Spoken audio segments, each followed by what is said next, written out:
Hello my beautiful patrons, how are you today? It's Wednesday, best day of the week. Although it could be better because unfortunately after I finish making this video I have to go to the Social Security office and do some paperwork.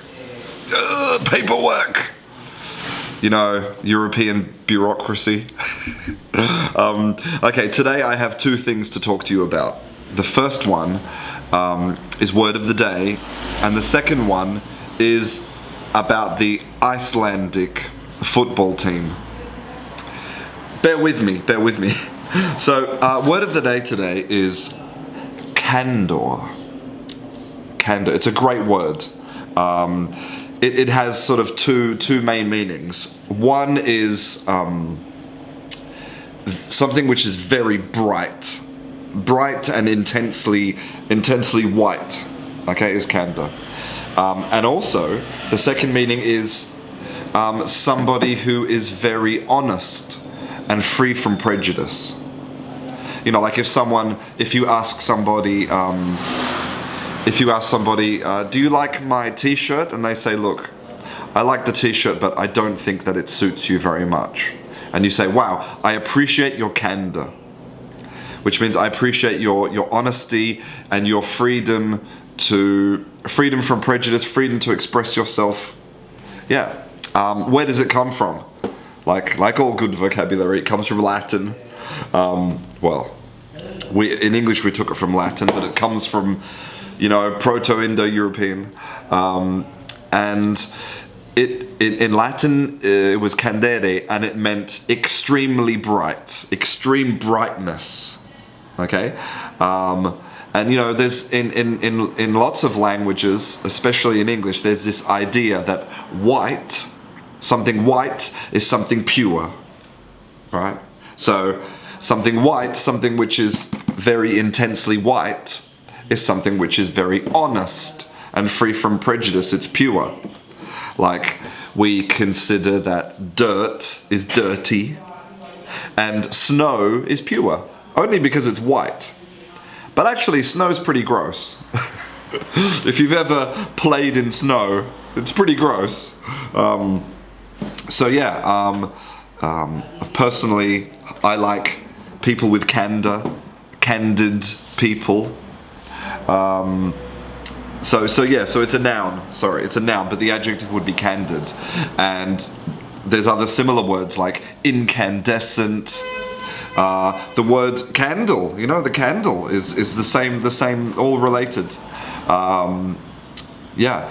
Now, the second thing is, so I was on the internet, and somebody posted this, okay, and it's a picture of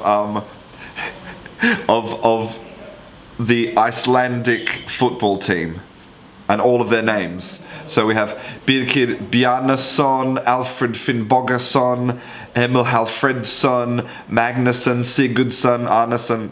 You see where I'm going with this, right? All of the names of the footballers have son.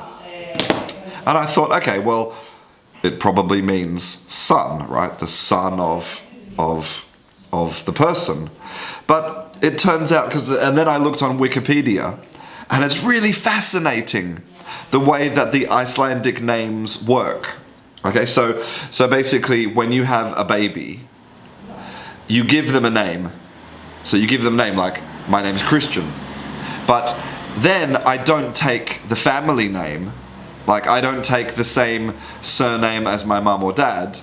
I take my mum or dad's name and put son on it.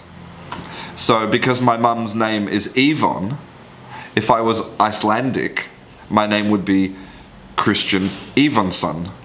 Or if I took my dad's name, it would be Christian Davidson. Right?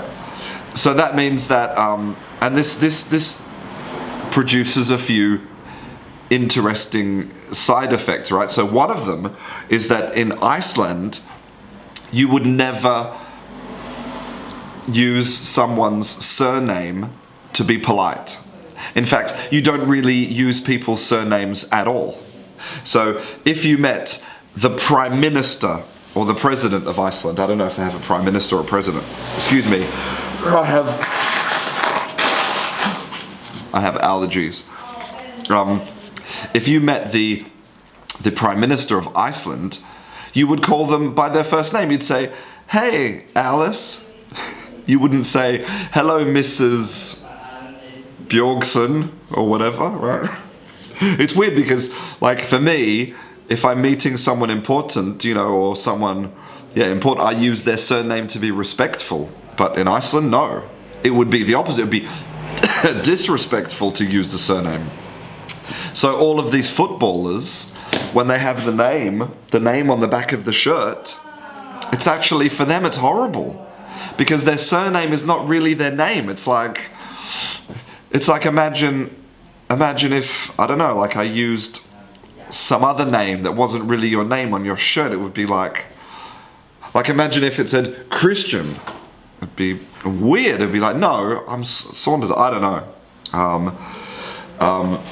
Now what's really interesting is that it says here that one of the problems is in the telephone book. Of course, think about it. Imagine you're looking in the telephone book and everyone's got the same goddamn name. It's like 10,000 Bjorgsons, or so it says here, right? This is fascinating. It says here that where is it? It says in the Icelandic telephone book, it's in order by first name, not surname, first name. And it says that the telephone directory also lists your job. How weird is that? Imagine that. Imagine you look in the telephone book and it says Christian teacher. You're like, that's Christian teacher. Christian Saunderson teacher. It's weird. And it also says that listen to this, in the case that two people have the same first name, so then you could have, for example, imagine like you'd have like Johnson, or, right?